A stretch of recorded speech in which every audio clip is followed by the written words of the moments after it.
នឹកស្រុកព្រៃឈរចំណោនិស័យរសៀលរលប់រស្មីសំលេងលើចុងប្រឹក្សាទាំងទឹករលងដេញវងមច្ឆា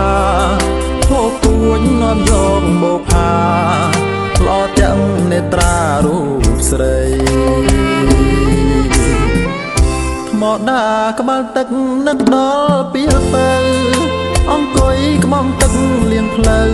ជាប់តបស្បូវកូនភ្លឹកស្មារតីដើមញ៉ាញរំយោលលំអកែសីទឹកផុងថ្លាហូរកាត់ព្រៃ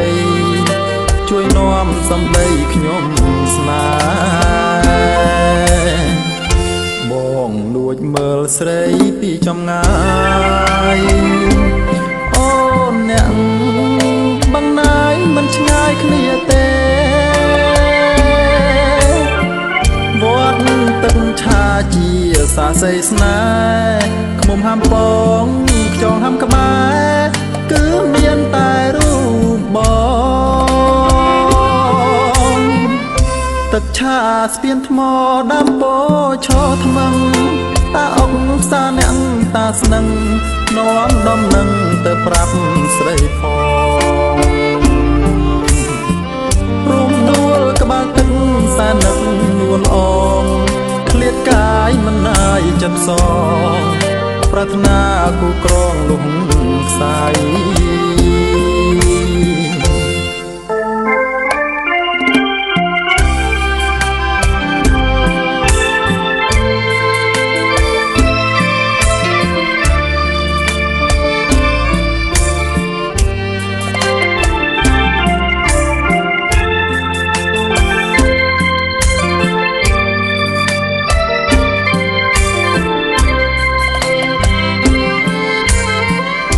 ទឹកឆាស្ពានថ្ម